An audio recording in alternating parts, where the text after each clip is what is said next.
Assalamualaikum warahmatullahi wabarakatuh.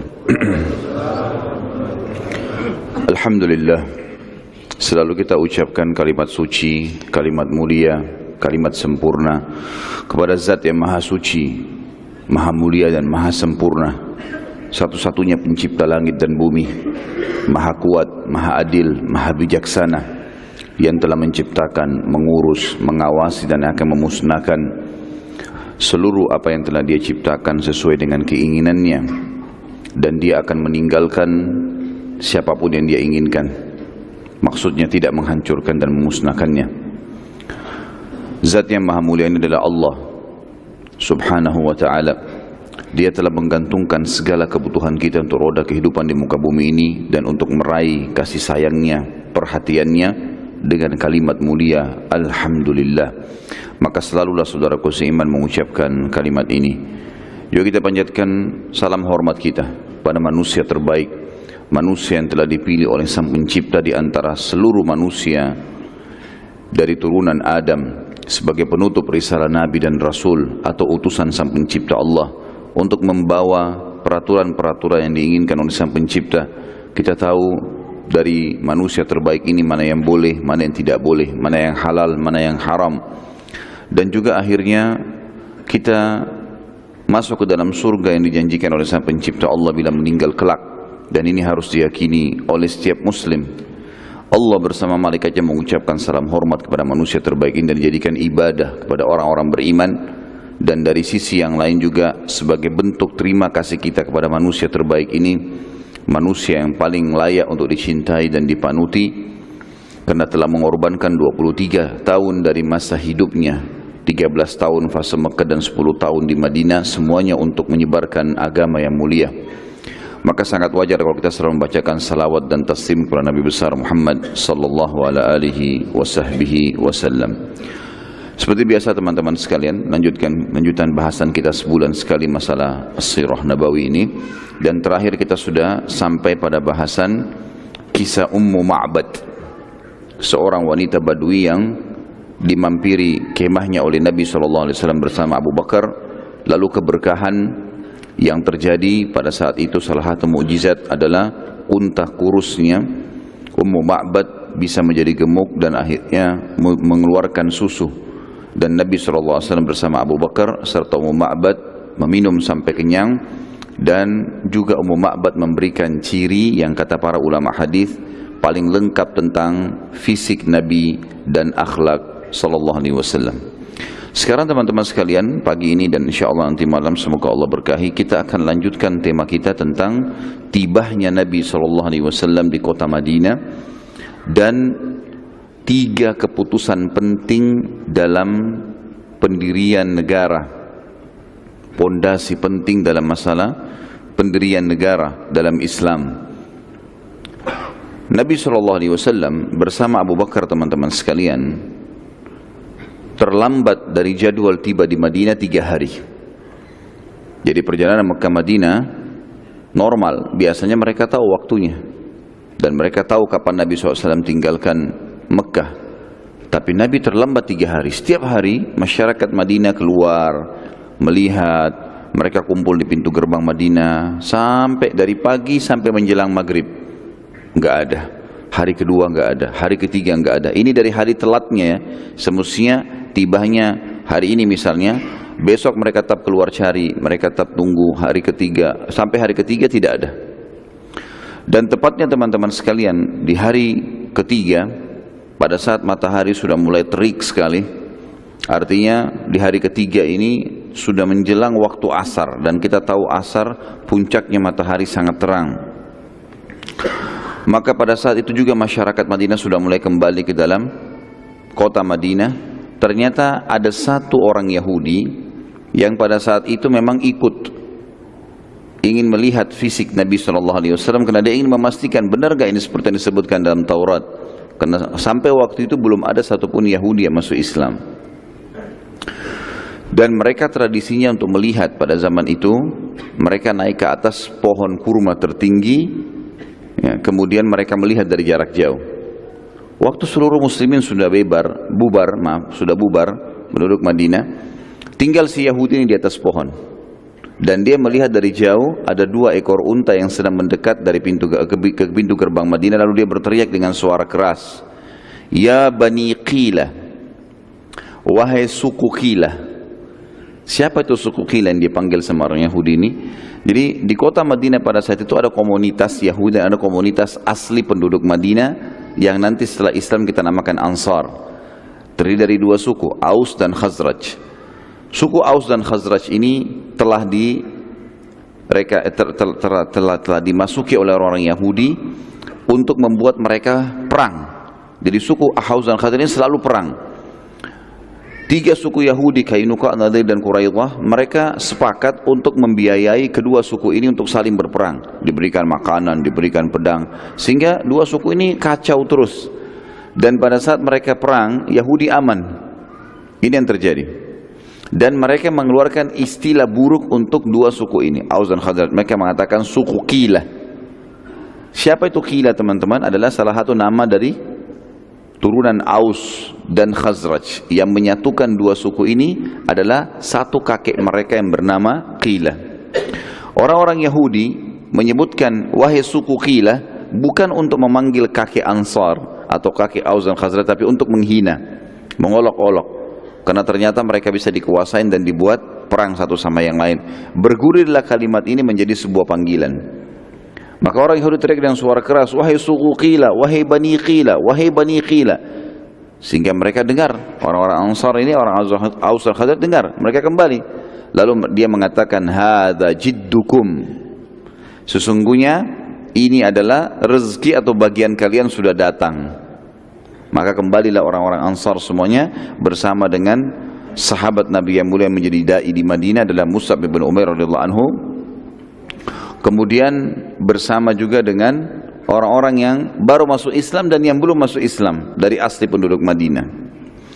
Maka pada saat itu teman-teman sekalian mereka pun semuanya kembali. Hanya saja Aus dan Khazraj tidak mengenal Nabi SAW. Tidak semua mengenal wajah Nabi SAW. Zaman dulu tidak ada foto, tidak ditahu. Maka mereka bingung, yang mana ini? Karena Nabi SAW bersama Abu Bakar. Abu Bakar postur tubuhnya tinggi, hanya saja beliau kurus. Sementara Nabi SAW kekar, tapi belum pernah diceritakan tentang fisik Nabi SAW, bagaimana beliau. Gitu. Maka yang terjadi saudaraku seiman, orang-orang Madinah bingung, yang mana nih salah satunya.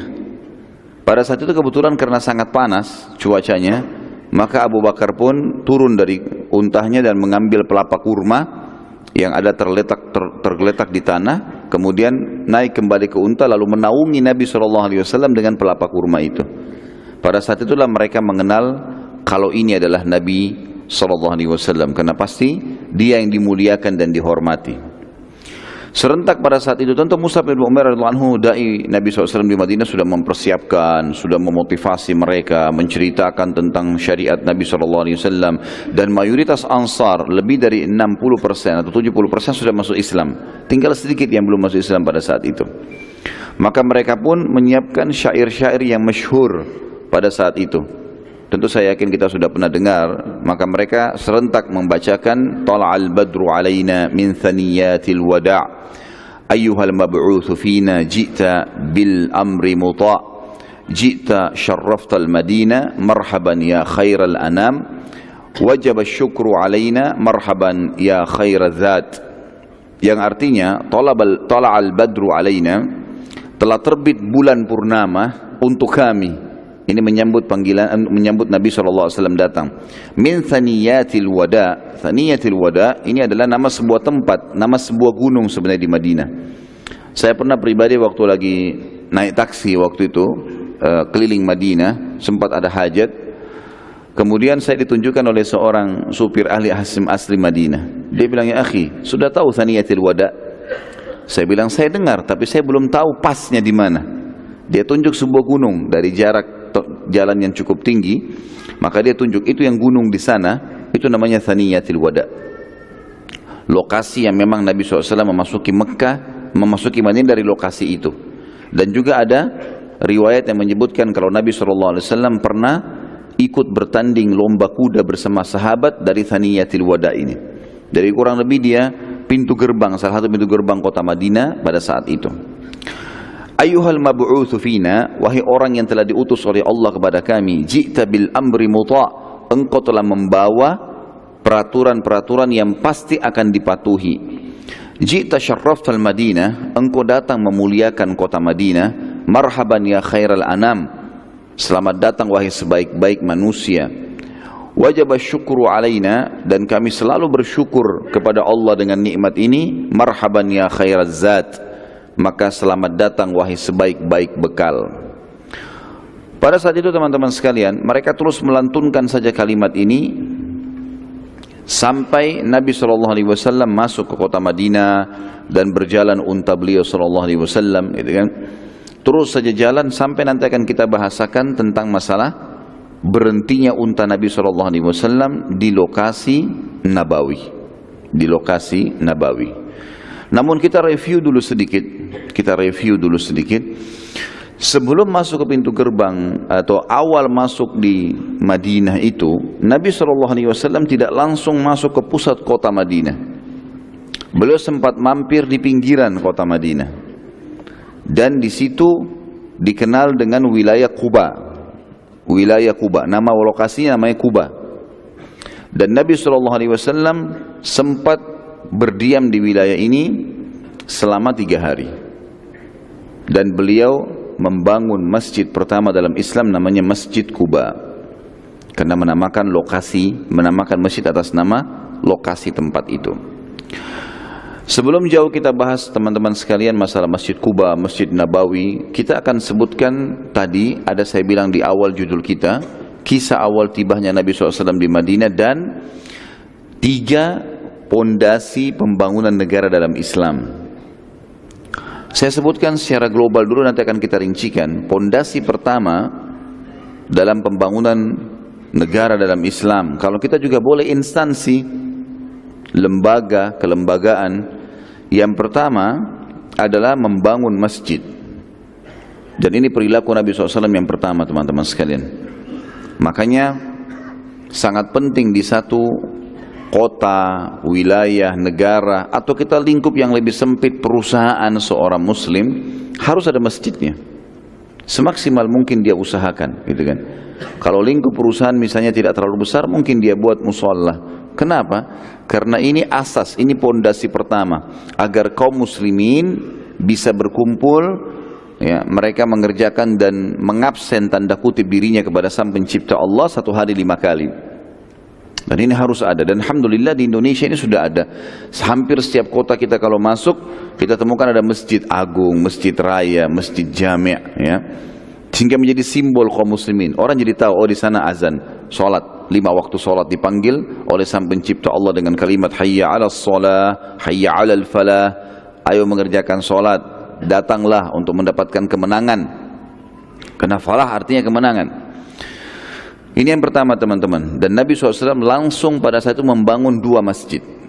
Masjid Quba dan Masjid Nabawi. Nanti akan kita ceritakan. Yang kedua adalah mu'akhah.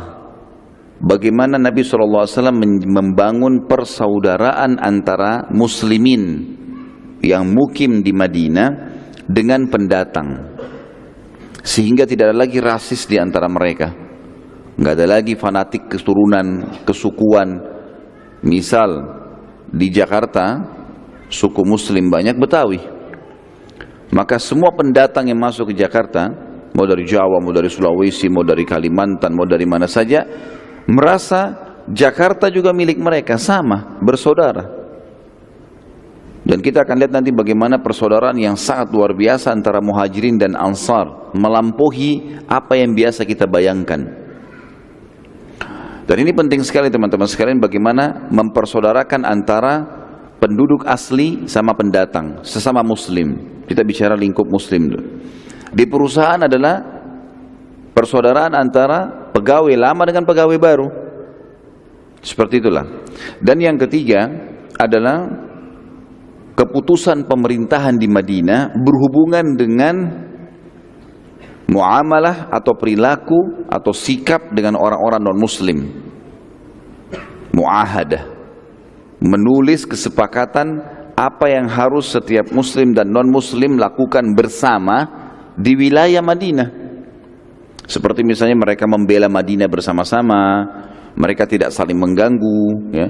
Kalau ada yang salah dihukum, dan keputusan pemerintahan di tangan Nabi SAW yang diterapkan hukum Islam. Non Muslim walaupun sudah ada waktu itu Yahudi 50% di Madinah harus patuh, karena hukum Allah nggak boleh ditolak. Dan orang-orang non Muslim ikut pada saat itu peraturan Nabi SAW. Bahkan mereka seringkali kalau punya masalah, mereka datang kepada Nabi SAW untuk mencari jalan keluarnya. Ini 3 keputusan. Berarti keputusan yang ketiga adalah membuat kesepakatan antara Muslim sama non Muslim agar tidak saling mengganggu, dan siapa yang salah dihukum, serta sama-sama membela negara.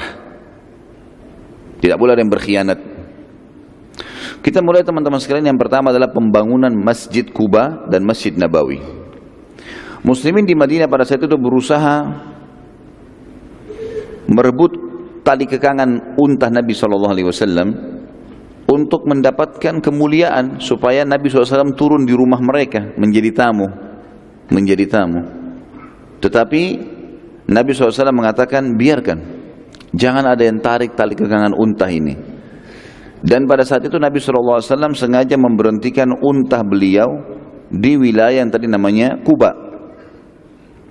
Lalu Nabi SAW pada saat itu mengajarkan hal yang penting, yaitu tentang masalah keberadaan masjid. Sebelum beliau banyak berbicara, sebelum banyak menyampaikan syariat Allah, bangun masjid. Saya ingin ada sebuah masjid di sini yang memberikan simbol kalau Nabi SAW sudah tiba di Madinah, dan Madinah kota Islam. Dibangun oleh para sahabat masjid, rame-rame mereka membangunnya. Dan Allah Subhanahu wa ta'ala menurunkan ayat Al-Quran pada saat itu memuji tentang masalah Masjid Quba. Surah At-Taubah, surah nomor 9 ayat 107 sampai 108. Sebenarnya ayat ini turun 107 dulu baru 108 dulu baru 107. Tetapi ayat ini disatukan oleh Nabi SAW sesuai dengan perintah Allah, ditaruh dalam surah At-Taubah, surah nomor 9 ayat 107 sampai 108. Kita sekarang satukan. Yang penting saya sudah sebutkan teman-teman sekalian, sebenarnya turun duluan 108 baru 107. Ini biasa terjadi di zaman Nabi SAW. Kita tahu surah-surah yang pertama turun di Islam seperti Ad-Duha, Al-Muzammil, ya. Ini semua adalah Al-Muddathir. Turun di awal-awal tapi diletakkan di juz 30. Itu perintah Allah SWT kepada Nabi Muhammad SAW. Kadang-kadang cuma 2 ayat, kadang-kadang cuma 3 ayat turun. Lalu Allah perintahkan Nabi Muhammad SAW letakkan di surah ini di ayat nomor sekian. Bunyi ayatnya, a'udzubillahi minasyaitonirrajim, walladzina ittakhadhu masjidan dhiraran wa kufran wa tafriqan bainal mu'minina wa irsadan liman haraballaha wa rasulahu min qabl.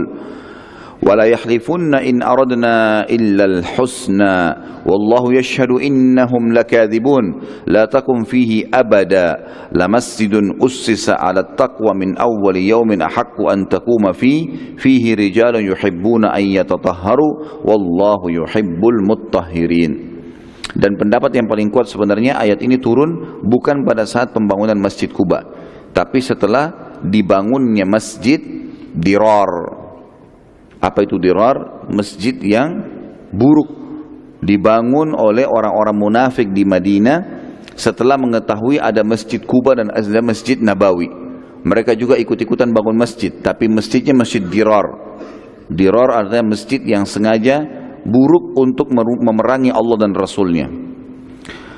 Dan awal daripada sebab turun ayat ini teman-teman sekalian, di ayat 107-nya, dan orang-orang munafik itu, ya, mereka mendirikan masjid untuk menimbulkan kemudaratan pada orang-orang mukmin, untuk kekafiran dan untuk memecah belah antara orang-orang mukmin, serta menunggu kedatangan orang-orang yang telah memerangi Allah dan Rasulnya sejak dahulu. Mereka sesungguhnya bersumpah, kami tidak menghendaki selain kebaikan bangun masjid ini, dan Allah menjadi saksi bahwa sungguhnya mereka itu adalah pendusta dalam sumpahnya. Ayat 107 ini teman-teman sekalian, sebabnya kenapa Allah mengatakan dan mereka menunggu, orang-orang munafik pada saat sudah bangun masjid, mereka menunggu seseorang atau orang-orang yang telah kedatangan orang-orang yang telah memerangi Allah dan Rasulnya sejak dahulu. Yang dimaksud adalah ada seseorang pendeta Nasrani bernama Abu Amir. Abu Amir ini dulu dari asli Madinah, kemudian dia tinggal di negeri Syam jadi pendeta. Kemudian dari Syria, dia pergi ke Syria lalu jadi pendeta di sana. Pada saat itu teman-teman sekalian, mereka sengaja mengundangnya untuk menyaingi Nabi SAW. Ini pendeta datang juga nih, mereka muslimin mengaku ada Nabi, ini kita punya pendeta, gitu loh. Padahal mereka tidak ingin masuk agama Nasrani, hanya untuk mengacaukan saja. Maka pada saat itu, ya, dengan hikmah Allah, si Abu Amir ini wafat di Syria sebelum ke Madinah. Dan Nabi SAW diperintahkan oleh Allah Sang Pencipta untuk menghancurkan masjid Dirar itu. Sehingga keluarlah sebuah hukum, kalau masjid dibangun oleh orang-orang munafikin dan orang-orang kafir, ya, maka tidak sah untuk sholat di situ. Tidak sah, namanya masjid Dirar. Dan ulama mengatakan masjid hanya boleh dibangun dari harta kaum muslimin. Jangankan orang kafir, orang munafik saja enggak boleh kita sholat di dalamnya. Karena pasti mereka bangun ada tujuannya. Untuk apa? Nah, dia tidak sholat di situ. Nah, gitu.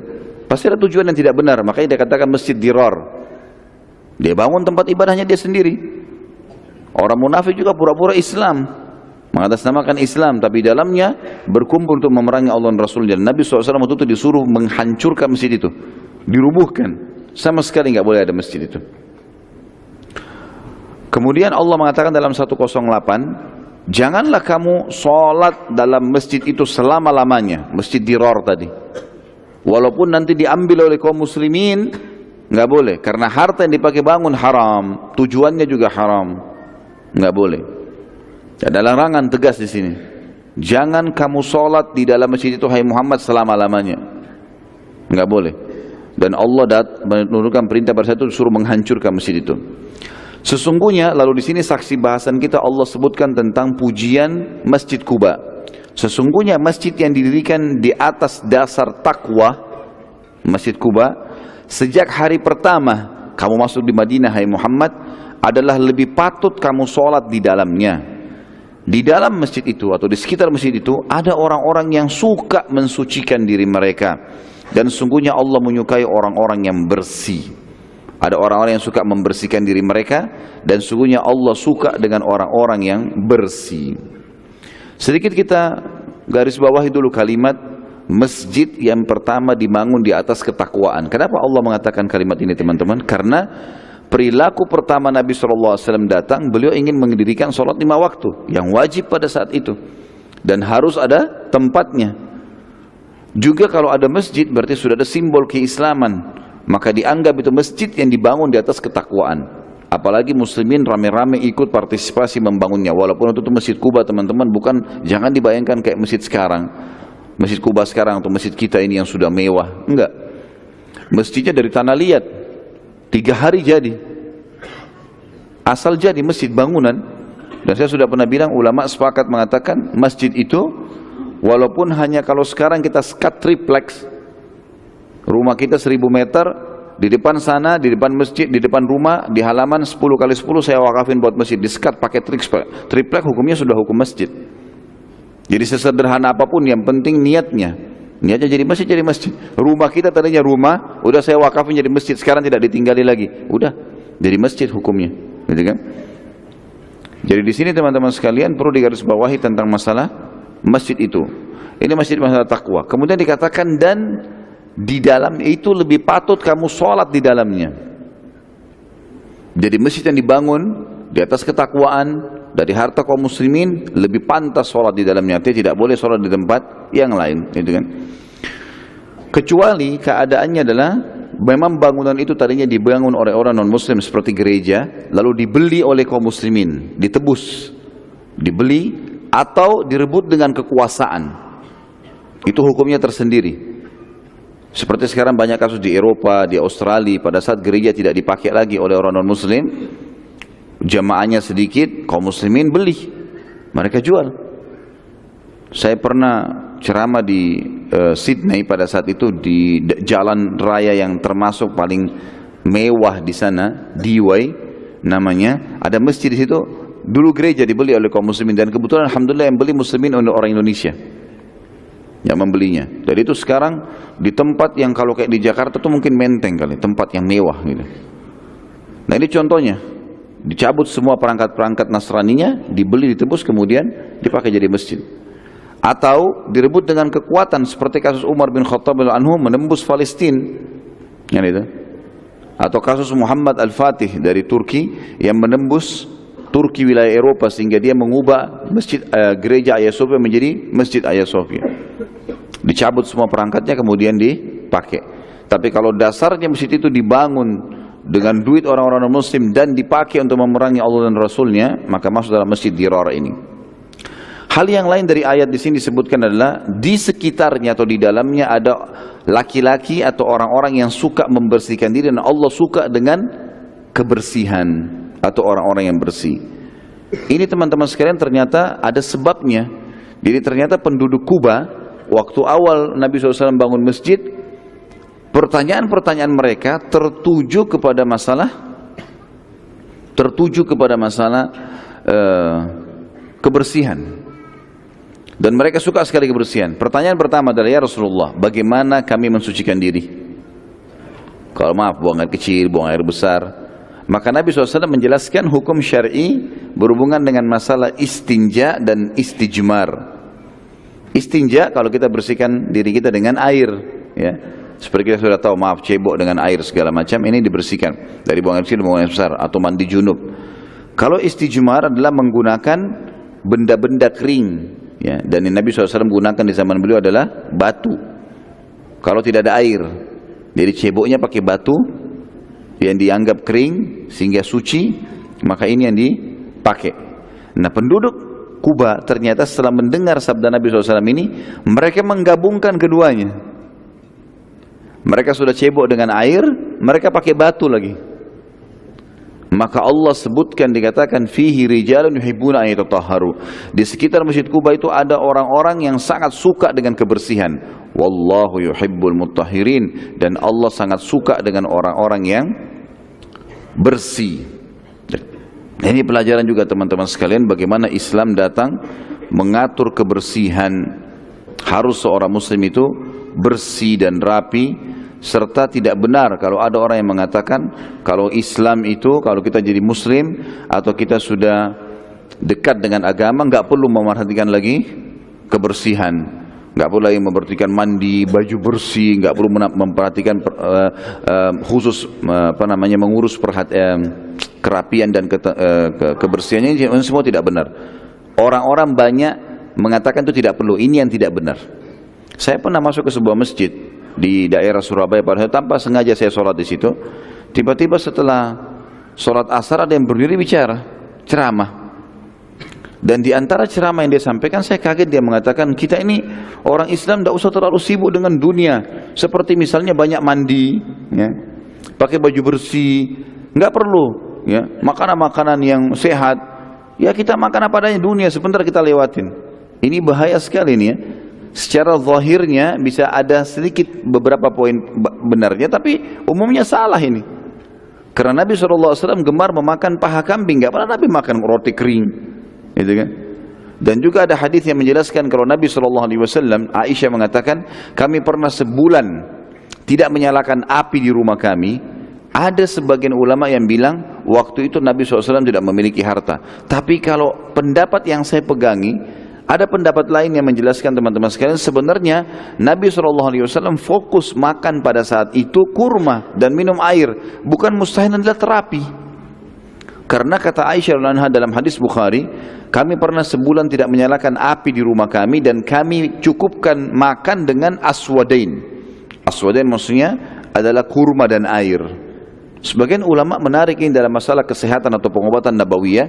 Kalau seseorang mau terapi dari penyakit, maka selama sebulan dia cuma makan kurma dan minum air putih. Ini yang dilakukan Nabi SAW, dan itu cuma sekali. Ada riwayat yang menjelaskan itu cuma sekali. Maka salah kalau orang mengatakan Nabi aja makannya cuma kurma. Bukan masalah begitu. Karena riwayat Bukhari yang lain menjelaskan Nabi SAW sangat gemar makan paha kambing, ya, makanan yang enak. Kemudian Nabi SAW suka dengan tharid, roti gandum ditaburi dengan kuah yang juga dibuat dari kambing, kalau kita kari. Ini juga makanan yang dianggap mewah pada saat itu dan bagus, sehat. Dan Nabi SAW berikan contoh perumpamaan Aisyah radhiyallahu anha, terutama perumpamaan Aisyah. Saya mengatakan radhiyallahu anha, itu tambahan saja, tapi Nabi SAW mengatakan perumpamaan Aisyah dibandingkan seluruh wanita adalah seperti tharid dibandingkan dengan makanan yang lainnya. Karena waktu itu dianggap makanan bagus, ya, roti gandum ditaburin kari kambing di atasnya. Gitu. Maka ini perlu digarisbawahi teman-teman sekalian. Kemudian Nabi SAW menggunakan baju yang bagus. Baju Nabi SAW umumnya kain katun dari negeri Yaman. Dan pada saat itu kain katun mahal. Tapi tidak berlebih-lebihan. Nabi SAW tidak pakai 100 baju. Enggak. Tapi Nabi SAW menggunakan baju yang bagus. Nabi SAW memiliki baju berwarna putih, memiliki baju berwarna merah, memiliki baju berwarna hitam, ya, memiliki baju berwarna hijau. Banyak disebutkan ini. Jadi beliau punya beberapa baju dan bagus bajunya, bukan baju yang sembarangan asal jadi selama orang itu mampu. Kemudian juga Nabi SAW memiliki kuda dan tunggangan yang jumlahnya banyak serta bagus. Kuda Nabi SAW kuda yang sangat bagus. Unta Nabi SAW memiliki beberapa ekor unta, baik untuk beliau pakai sendiri atau dipakai oleh para istri beliau SAW.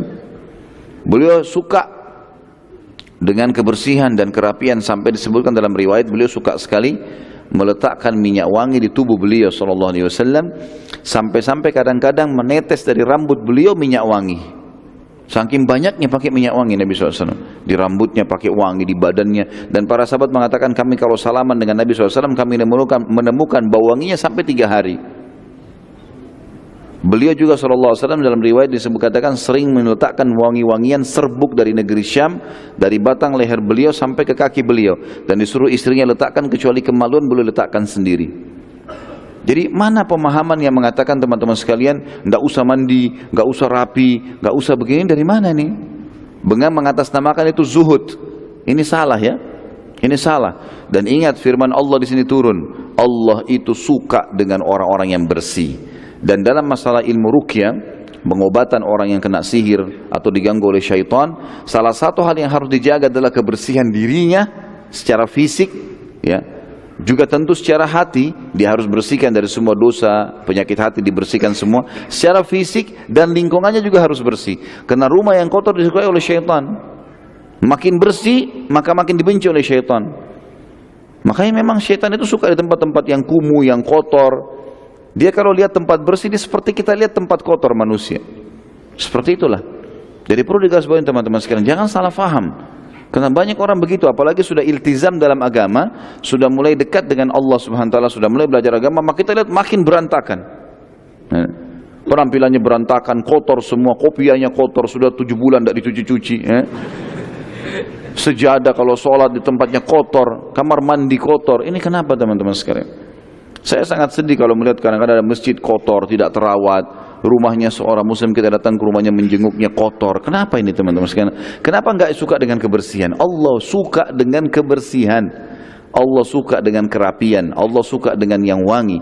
Sampai kata Nabi SAW, beliau mengatakan dalam hadis sahih, dicintakan dunia kalian ini untukku. Aku tadinya tidak suka dengan dunia ini, maunya akhirat. Tapi dicintakan karena adanya kaum wanita, adanya ibu yang dibakti, adanya istri yang disayangi, adanya anak perempuan yang dibiayai, dinaungi, gitu kan? Dan juga aku suka dengan wangi-wangian. Dicintakan dari dunia masalah itu. Maka harusnya kita jaga nih teman-teman sekalian. Kita tahu dalam Islam ada mandi junub, kita tahu dalam Islam ada mandi wajib haid dan nifas, ada mandi Jumat. Ya. Nabi SAW terkadang di musim panas merendam tubuh beliau di air dingin, kadang-kadang di musim dingin merendam dengan air panas. Jadi mesti dijaga semuanya ini. Nabi SAW sangat gemar menjaga bau mulut dengan bersiwak. Beliau mengatakan tentang rambut, siapa yang dikaruniai rambut maka dia harus merawatnya, dan seterusnya. Semua itu harus dijaga teman-teman sekalian, harus dijaga. Dan seorang muslim akan terlihat simbolnya, simbol keislamannya satunya dengan kebersihannya. Makanya dikatakan di dalam banyak riwayat juga, kalau Nabi SAW itu tidak menyukai hal-hal yang busuk, hal-hal yang buruk, hal-hal yang berantakan. Jadi ini harus digarisbawahi teman-teman sekalian, sehingga tidak ada kesalahpahaman tentang masalah ini. Sekali lagi, banyak di antara kaum muslimin begitu soalnya keadaannya. Disayangkan sekali.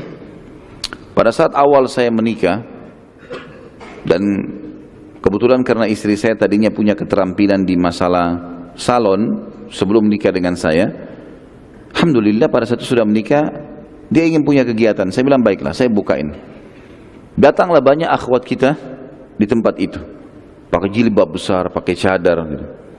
Begitu selesai, baru hari pertama buka, ada yang beberapa datang. Begitu mereka pergi, istri saya masih diam rupanya. Hari kedua ada lagi datang, hari ketiga. Setelah seminggu dia bilang sama saya, ada sesuatu yang saya mau sampaikan nih, tapi jangan disalahfahami. Saya bilang silahkan, ada masalah apa? Kenapa akhwat-akhwat ini pakai jilbab besar, pakai cadar, enggak ngerawat sama sekali rambutnya? Begitu dibuka jilbabnya, masya Allah, ketombe, ya kutu. Kaget, istri saya ini kaget. Tadinya dia berpikir selama ini kalau saya nasihatin dia masalah agama Islam itu bersih, rapi, tapi ini justru yang datang semua memang pakainya sudah jelas-jelas akhwat kita, tapi begitu penampilannya. Saya bilang belum tentu mereka semua faham. Nasihatin, berikan masukan, bilang nggak apa-apa sudah tanya sama saya, dan sampaikan kalau perlu merawat, ya, perlu menjaga kebersihan, tidak boleh tidak.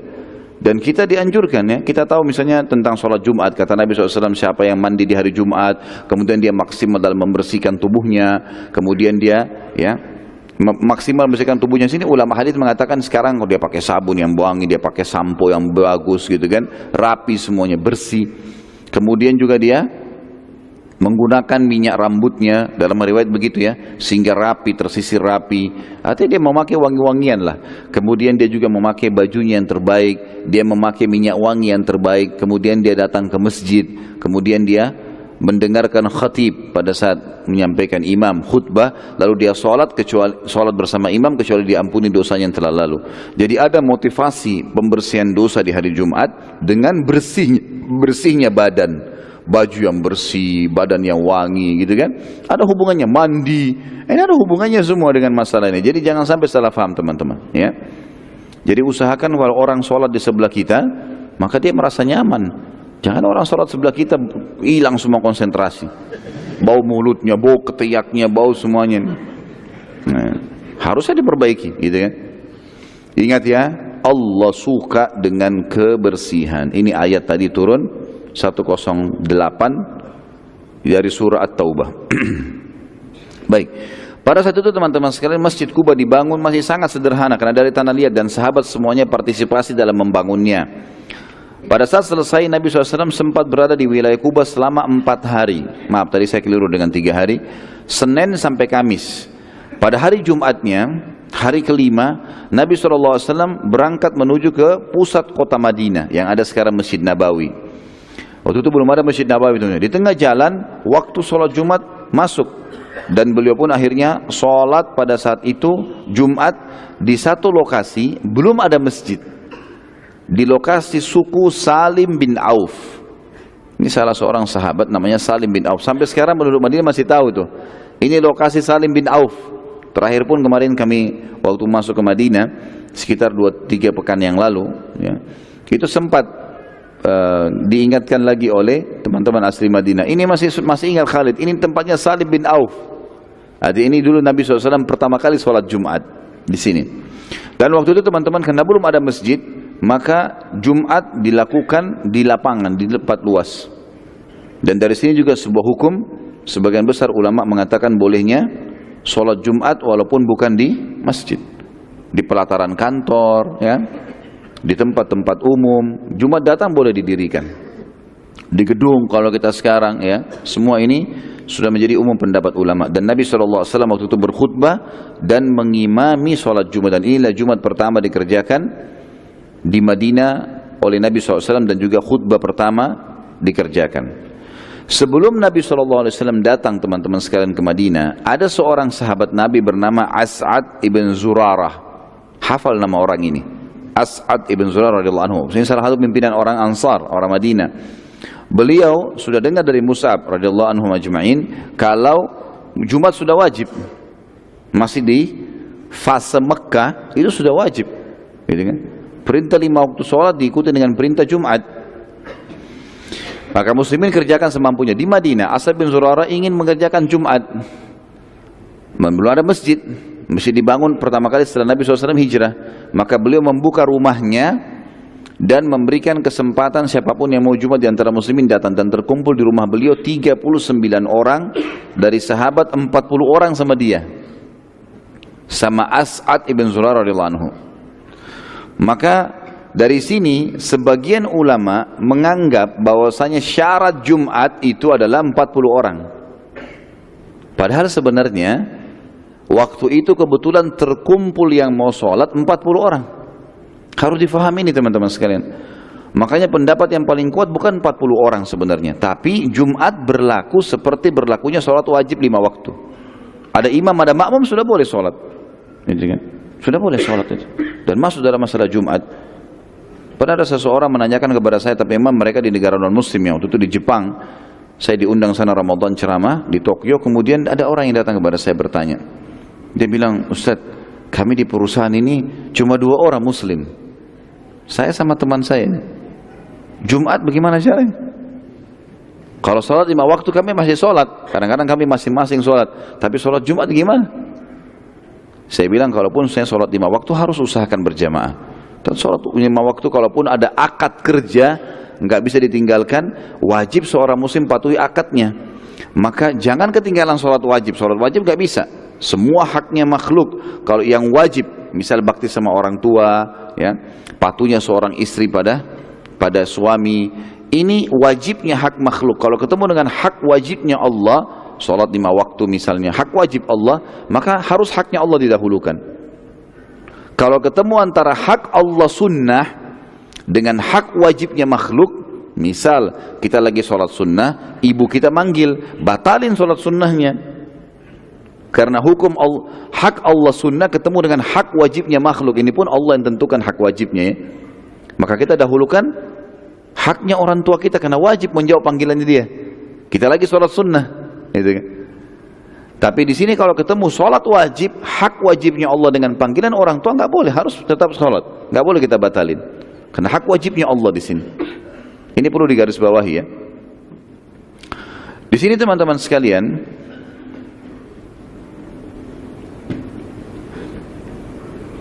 saya sampai lupa tadi mau jelasin apa.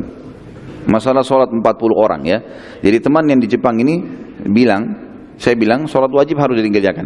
Jumat pun begitu. Dan cukup antum berdua sholat. Waktu sholat yang dibutuhkan hanya 5 menit. Ya, kalau sholatnya, ya. Jadi sholat sunnah nggak usah dikerjakan. Kalau memang ada akad antara kita dengan perusahaan, harus on time masuk jam 1 misalnya. Kita hanya punya waktu durasi 10 menit. Digunakan itu saja. Gimana caranya? Baik, saya ajarkan caranya. Tinggal si salah satunya azan, kemudian yang satu menjadi khatib, dan khatib ini boleh dalam waktu yang ringkas misalnya, maka sesuai dengan sabda Nabi SAW, ya, termasuk kebijaksanaan dan pemahaman agama seseorang kalau khutbahnya pendek, sholatnya panjang. Maka khutbah di sini kata para ulama boleh dengan 1 ayat dijelaskan. Misal baca ayat dengan terjemahannya, karena mereka berada di satu perusahaan dan negara orang kafir nggak bisa sholat. Itu solusinya. Maka mereka tinggal 1 orang baca ayat Al-Quran, dia baca terjemahan dari HP-nya, kemudian dia tutup, dia duduk khutbah kedua, lalu kemudian dia tutup, dan tidak harus duduk kalau tidak ada tempat duduk di sini. Dia kemudian berhenti sejenak, lalu kemudian dia khutbah yang kedua dengan doa, lalu dia tutup, lalu kemudian iqamah sholat berdua. Ini pendapat, ya.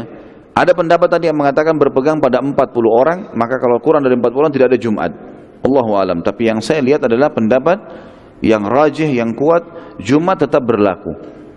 Karena dia sama dengan hukumnya sholat duhur, sholat berjamaah 2 orang. Pada saat itu Nabi SAW setelah selesai sholat Jumat, sudah bubar, ya, beliau masuk menuju ke kota Madinah, lebih dalam lagi. Tentu antara Masjid Kuba sama Masjid Nabawi sekarang jaraknya kurang lebih 7 km. Kurang lebih 7 km jaraknya. Jadi di antara perjalanan itu adalah ada suku Salim bin Auf tadi. Nabi SAW sholat Jumat di situ, tidak jauh dari Kuba. Pada saat Nabi SAW mulai memasuki pusat kota Madinah dan masyarakat Madinah sudah mengetahui itu, mereka kembali lagi ingin menarik kekangan unta Nabi SAW. Maka beliau mengucapkan kalimat yang masyhur, "Da'ha fa innaha ma'murah." Tinggalkan saja unta ini, jangan ada yang tarik tali kekangannya. Dia mendapatkan perintah dari Allah langsung. Dia tahu dia akan berhenti di mana. Karena mereka semua pada berebut. Ya, mereka terus berebut. Mereka mengatakan, ya Rasulullah di rumah kami, ya Rasulullah di rumah kami, ya Rasulullah di suku kami. Kami akan membela anda, kami akan memberikan anda ikram, memuliakan anda. Segala kebutuhan kami penuhi. Terus saja suku demi suku saling menarik ini. Tapi Nabi SAW mengatakan, da'ha fa innaha ma'mura, tinggalkan unta ini, jangan ada yang tarik, karena dia dapat perintah dari Allah. Dia tahu di mana dia akan berhenti. Akhirnya saat tiba di wilayah suku Najjar, dan suku Najjar adalah suku dari keluarga ibu Nabi SAW. Ya, karena Aminah dari Madinah, kan? Asalnya dari Madinah, banyak keluarganya di Madinah. Makanya waktu sebelum meninggal, beliau sempat mengajak Nabi SAW ke Madinah, kemudian kembali dari Madinah mengunjungi suku Najjar ini, suku daripada keluarganya. Meninggallah Aminah di Rabwah, di wilayah yang sudah mendekati wilayah Mekah.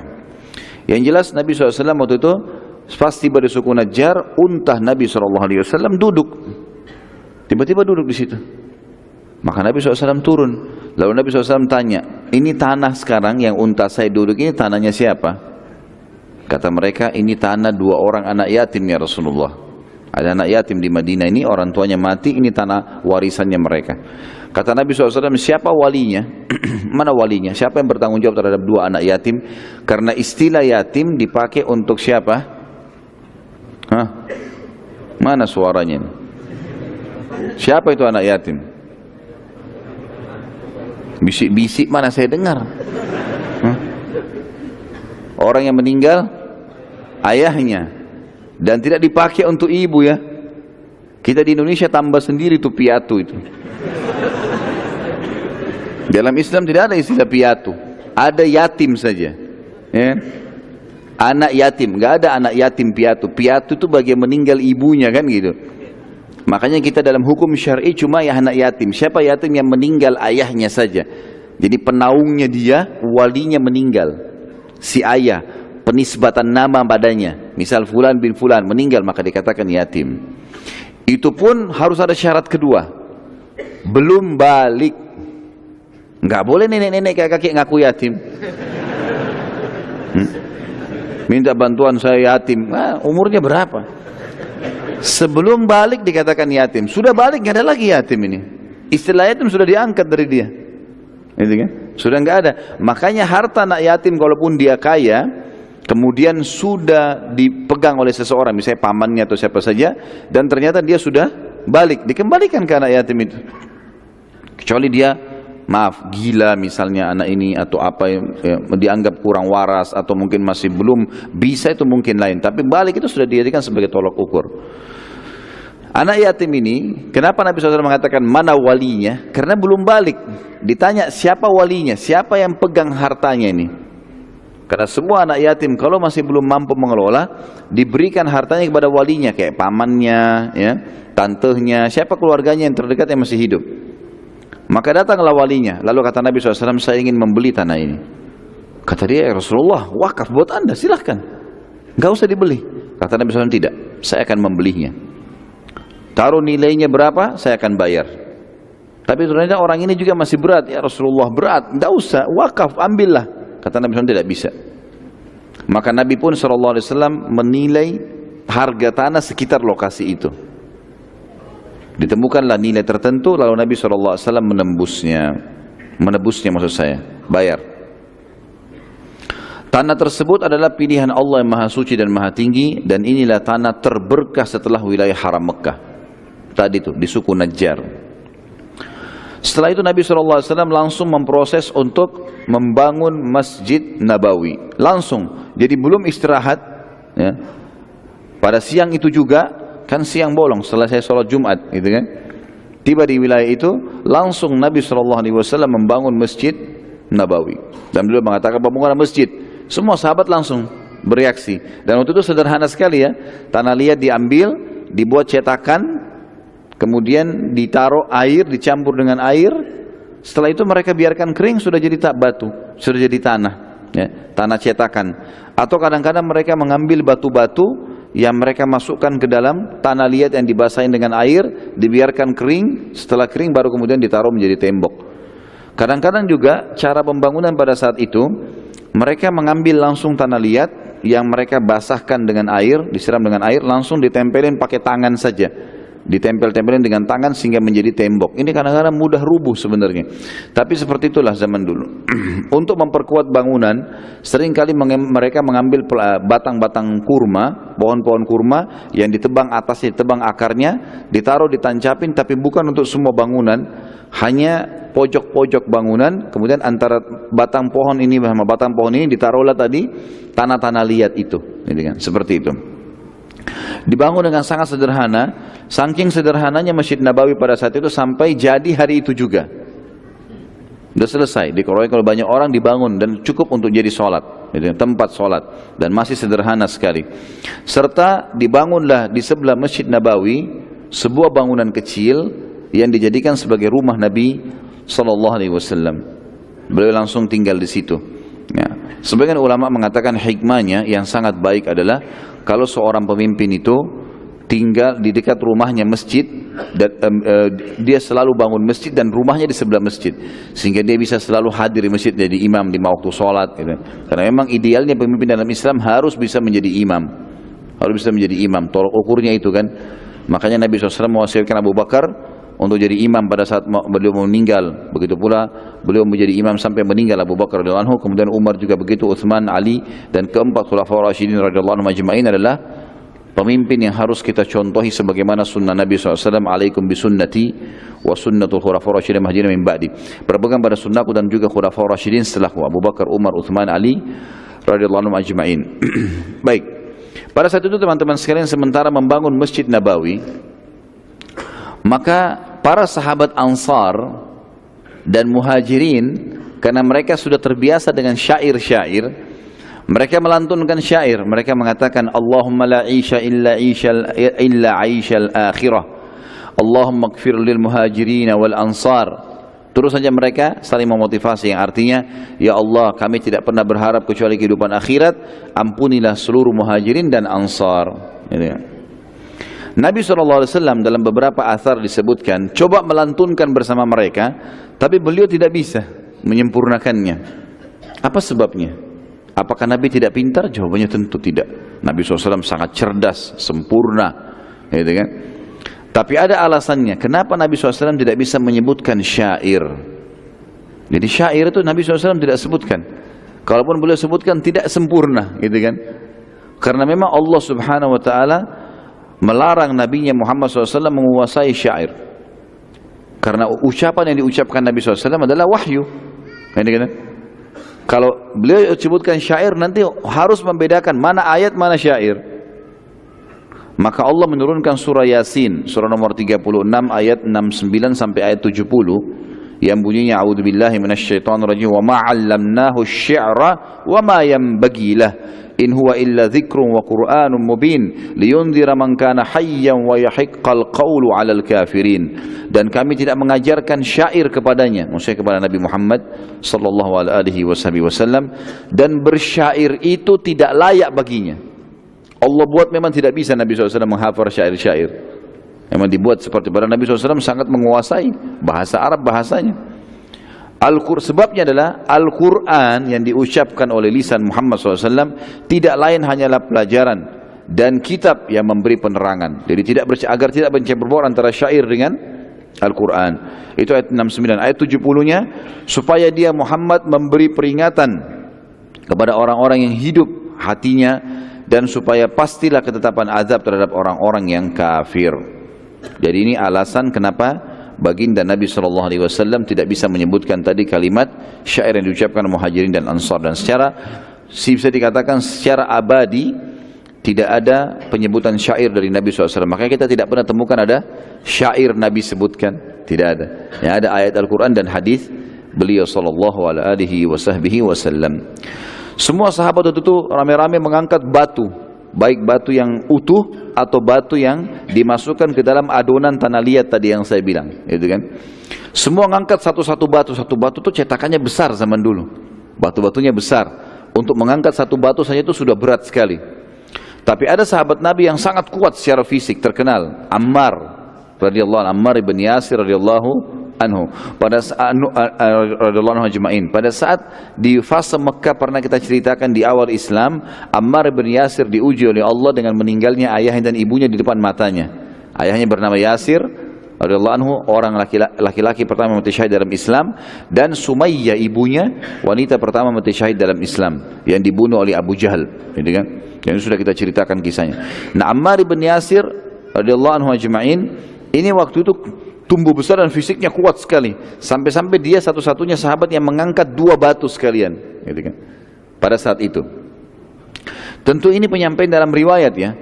Masalah nanti ada sahabat Nabi yang kuat seperti Umar bin Khattab, Ali bin Abi Thalib. Itu semua adalah Allahu alam kenapa enggak disebutin di sini, tapi yang disebutin adalah Ammar. Dan ada penyebabnya.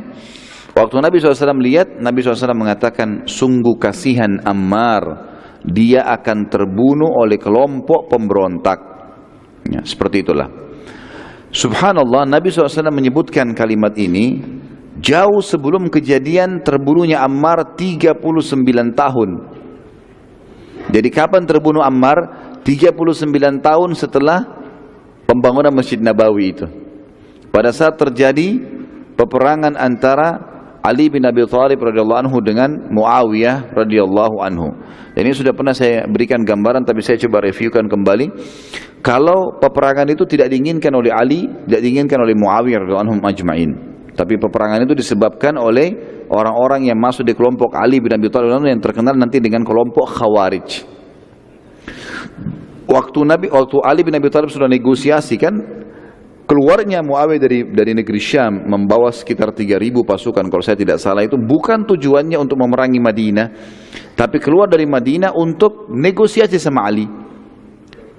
Muawiyah adalah sepupunya Utsman bin Affan, ibu sama ibu bersaudara. Maka yang menunjuk juga Muawiyah jadi gubernur di negeri Syam adalah Utsman bin Affan. Utsman bin Affan mati terbunuh.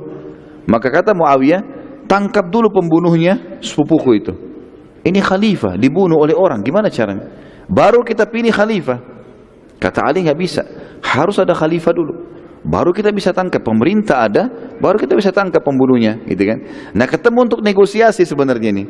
Tapi rupanya pada saat mereka mau bubar, sudah mau negosiasi, Muawiyah sudah setuju dengan khilafahnya Ali, tapi dengan syarat tangkap pembunuhnya Utsman, gitu kan? Ali bin Abi Thalib juga setuju dengan itu. Rupanya kelompok Khawarij ini ada yang terbagi 2, satu kelompoknya Muawiyah, satu kelompoknya Ali. Lalu ini lempar panah api, itu lempar panah api. Lalu ini teriak, kelompoknya Muawiyah berkhianat. Di sana teriak, kelompoknya Ali berkhianat. Peranglah malam itu. Pada peperangan tidak diingat, ini fitnah, gitu kan? Yang terjadi antara kaum muslimin, dan ini banyak orang salah faham. Dianggap Muawiyah sengaja mau perangi Ali. Lah, mustahil itu. Terbukti pada saat selesai peperangan pun Muawiyah mengatakan, hai Ali, saya harus pulang ke negeri Syam, ini fitnah. Waktu dia mau pulang, orang-orang Khawarij ini mengatakan, hai Ali, kenapa kau biarkan Muawiyah pergi? Dia memberontak, bunuh saja. Itu. Padahal sebenarnya di sini bukan Muawiyah memberontak, gitu kan? Tetapi di sini orang-orang Khawarij ini yang memberontak. Nah, ini kita sengaja sebutkan teman-teman sekalian. Pada saat itu mereka datang dan mengangkat Al-Quran, mengatakan, hai Ali, kau tidak berhukum dengan hukum Al-Quran ini. Maka Ali mengatakan, bagaimana bisa saya bunuh Muawiyah? Muawiyah itu penulis wahyunya Nabi, sahabat Rasulullah SAW, enggak mungkin. Yang ada adalah sadduz dzara'i', sebuah hukum. Kalau terjadi seperti ini keributan, maka pasukan yang dianggap keliru itu diambil semua senjatanya saja, tidak boleh tidak boleh diperangi, tidak boleh dipenjara, tidak boleh ditawan, enggak ada ghanimah di sini kecuali senjatanya ditarik supaya tidak terjadi penyerangan-penyerangan yang tidak diinginkan. Nah, ternyata di pasukan Ali bin Abi Thalib ada Ammar bin Yasir radhiyallahu anhu ajma'in, dan Ammar dibunuh oleh salah satu kelompok Khawarij ini. Jadi makna sabda Nabi SAW, kasihan Ammar dibunuh oleh kelompok pemberontak, bukan kelompoknya Muawiyah maksudnya, tapi kelompok yang membunuh Ammar ini adalah kelompok Khawarij yang dasarnya memang menjadi otak masalah peperangan terjadi antara Muawiyah sama Ali radhiyallahu anhu ajma'in. Ini perlu digarisbawahi teman-teman sekalian, karena kalau tidak disalahfahami nanti. Dianggap bahwasanya seperti banyak orang-orang Syiah mengatakan Muawiyah itu kafir dan segala macam, dengan statement yang tidak layak untuk penulis wahyunya Nabi sallallahu alaihi wasallam, dan Muawiyah salah satu penulis wahyu tentunya. Baik, itu cuma sedikit tambahan saja karena Ammar bin Yasir mengangkat 2 batu tadi, maka Nabi sebutkan hadis ini. Tapi di sini kita perlu diberatkan karena ternyata penyampaian Nabi ini belum ditangkap oleh para sahabat waktu itu. Kasihan Ammar dibunuh oleh kelompok yang memberontak, gitu kan. Sahabat belum mengerti karena masih awal Islam. Oh, mungkin Ammar nanti dibunuh siapa? Ternyata 39 tahun kemudian terjadilah Siffin itu. Nah, itu. Nabi SAW pada saat sementara membangun masjid, beliau menjadi tamu di rumah seorang sahabat Nabi yang mulia. Siapa yang tahu orang ini? Kalau ada yang tahu saya kasih hadiah nih. Saya tidak tahu mau kasih hadiah apa, tapi saya punya minyak wangi dari Saudi. Bisa dikantongin. Ada yang tahu? Satu Balikpapan tidak tahu. Sebentar, siapa? Abu Ayyub. Saya mau namanya. Tidak, yang betul tadi Abu Ayyub Al-Ansari. Sa'ad bin Mu'adz pimpinan orang Ansar. Tapi yang betul Abu Ayyub Al-Ansari. Saya ingin tahu namanya. Ada yang tahu namanya? Hah, minyak wangi Saudi saya pakai kembali nih kalau gitu. Kalau tahu nama saya, tahu nama beliau. Salah. Khalid bin Walid itu nama sahabat dari sini. Ada yang tahu nama saya sama nama ayah saya? Tidak tahu juga nama saya. La haula wala quwata illa billah. Berarti enggak jadi ini minyak wanginya. Namanya Khalid bin Zaid. Sahabat ini namanya Khalid bin Zaid. Kebetulan nama saya begitu. Nama saya dan nama ayah saya namanya Zaid, namanya Khalid bin Zaid. Ya, semoga saja kita seperti beliau radhiyallahu anhu. Ini orang yang luar biasa, luar biasa. Julukannya Abu Ayyub Al-Ansari. Namanya ada Khalid bin Zaid. Jadi nggak jadi ya, maaf. Saya disuruh pakai sendiri rupanya sama Allah. Jadi teman-teman sekalian, pada saat itu Nabi SAW menjadi tamu di rumah Abu Ayyub Al-Ansari. Dan ini sahabat Nabi yang mulia yang Allah Subhanahu Wa Taala panjangkan umurnya dan banyak sekali kelebihan dalam Islam. Dan kisah yang masyhur adalah bagaimana meninggalnya beliau di benteng Konstantinia atau Konstantinopel. Di zaman Yazid bin Muawiyah, anaknya Muawiyah radhiyallahu anhu, itu sempat ada pasukan besar dibentuk oleh Yazid untuk menyerang Konstantinia. Dan kata Nabi SAW, pasukan yang menyerang Konstantinia akan diampuni dosanya. Maka banyak sahabat yang berlumba-lumba. Waktu Yazid buat pasukan, Abu Ayyub Al-Ansari ikut. Dan umurnya itu kalau tidak salah sudah 99 atau sudah 100 tahun. Ikut berperang. Waktu di tengah-tengah di malam hari, besok sudah mau tiba di benteng Konstantinopel ini, kata Abu Ayyub, "Hai Yazid, kalau saya mati malam ini, jangan kubur saya di sini, kubur saya di sana, di bentengnya mereka, bentengnya musuh." Gitu kan. Maka kata Yazid, "Baiklah." Ternyata betul, malam itu meninggal Abu Ayyub radhiyallahu anhu, wafat. Akhirnya jenazahnya dipikul besok pagi, gitu kan? Dipikul jenazah, dibungkus kain kafan, kemudian dibawa, gitu kan? Pada saat dibawa teman-teman sekalian, rupanya ada mata-mata dari Konstantinopel ini masuk di pasukan muslimin, pakai baju seperti orang Islam, bisa bahasa Arab. Lalu dia bertanya waktu lihat jenazah dibawa dengan pasukan, jenazahnya siapa itu? Kata sahabat di situ ada yang hadir di peperangan mengatakan itu adalah Abu Ayyub Al-Ansari, sahabat Rasulullah SAW. Kata orang ini, kenapa dibawa-bawa jenazahnya? Dia minta supaya jangan dikubur kecuali di depan benteng Konstantinopel. Mata-mata ini pulang sampaikan ke rajanya Kaisar. Dia bilang, kita susah kalahkan umat Islam. Jangankan orang hidupnya, orang matinya saja mau berperang. Itu salah satu kisah beliau pada saat akhir wafatnya, gitu kan. Baik, Abu Ayyub Al-Ansari radhiyallahu anhu menyambut Nabi SAW dengan gembira karena ternyata rumahnya beliau di samping masjid, gitu kan. Nabi SAW ingin mudah sholat, rumah beliau lagi sementara dibangun sementara, gitu kan. Maka Abu Ayyub Al-Ansari pun mengatakan, "Ya Rasulullah, rumah kami 2 lantai. Kami ingin Anda di atas supaya Anda tidak terganggu." Kata Nabi SAW, "Jangan, saya punya banyak tamu. Jadi lebih baik saya di bawah. Biarkan Anda sama istri silakan di atas," gitu. Abu Ayyub Al-Ansari susah menolak Nabi SAW, baiklah pindah ke atas, pindah ke atas. Begitu pindah ke atas, ternyata zaman dulu sama dengan sekarang. Kadang-kadang kita kalau mau tidur kita siapin air putih ya. Cuma rumah orang seperti saya bilang tadi dari tanah liat. Kalau lantai 2 biasanya dipasangin potongan-potongan kayu ya yang disilangkan kemudian ditaruh di antaranya tanah liat. Jadi bisa ada di antara tanah yang bisa jebol itu semestinya gitu kan. Baiklah. Yang jelas Abu Ayyub Al-Ansari menyiapkan 1 teko air sama istrinya dan waktu itu lagi musim dingin. Maka tumpahlah air tersebut, tidak sengaja tersentuh oleh Abu Ayyub Al-Ansari, tumpah, basah kena lantainya. Lantai bukan kayak kita keramik sekarang, bisa tembus ke bawah. Dan di bawah Nabi SAW ini. Maka Abu Ayyub Al-Ansari radhiyallahu anhu majma'in sama istrinya semalam suntuk tidak tidur. Lagi dingin, selimutnya dipakai untuk keringin tanah itu supaya jangan kena Nabi SAW tetesan air. Begitu luar biasa mereka memuliakan baginda Nabi SAW. Besok pagi Abu Ayyub Al-Ansari menceritakan kepada Nabi SAW, ya Rasulullah, kejadiannya begini, lebih baik anda pindah ke atas daripada kami merasa berat dengan ini gitu. Lebih baik anda pindah ke atas. Maka kata Nabi SAW, baiklah. Dan Allah mengetahui apa yang kalian buat semalam. Ada pahalanya itu. Allah tahu bagaimana kalian membuat itu. Juga Nabi SAW, teman-teman sekalian, di situ di awal-awal sekali hijrah, masih hari-hari pertama, beliau mengutus juga anak angkatnya yang dulu menjadi anak angkatnya ya. Itu adalah Zaid bin Harithah radhiyallahu anhu, diutus oleh Nabi SAW menuju ke Mekah untuk menjemput ya, anak-anak Nabi SAW dan juga anak-anaknya Abu Bakar, termasuk Aisyah radhiyallahu anha, itu baru dijemput pada saat itu. Dan akhirnya Zaid bin Harithah berhasil menjemput dan itu adalah terakhir kaum muslimin yang ada di Mekah. Karena waktu Nabi SAW mau hijrah, kita sudah tahu kan ada Asma binti Abi Bakar, ada Aisyah, masih di Mekah semua ini. Asma binti Abi Bakar kan yang membawa apa namanya makanan ke gua di Jabal Thur untuk memberikan makan kepada Nabi SAW gitu kan. Ada juga anaknya Abu Bakar yang lain ya, yang Abdurrahman, dan ada yang lain juga masih tinggal. Anak-anak Nabi SAW juga masih di sana. Dibawa semuanya ke Madinah dan alhamdulillah pada saat itu berhasil lolos ke Madinah. Ada satu kejadian unik teman-teman sekalian pada saat itu setelah hijrahnya Nabi SAW dan setelah pembangunan Masjid Nabawi. Begitu selesai masjid ya, maka ada seorang Yahudi, seorang pendeta Yahudi, pimpinannya pendeta Yahudi. Ini orang yang paling hafal Taurat, paling pintar, namanya Abdullah bin Salam.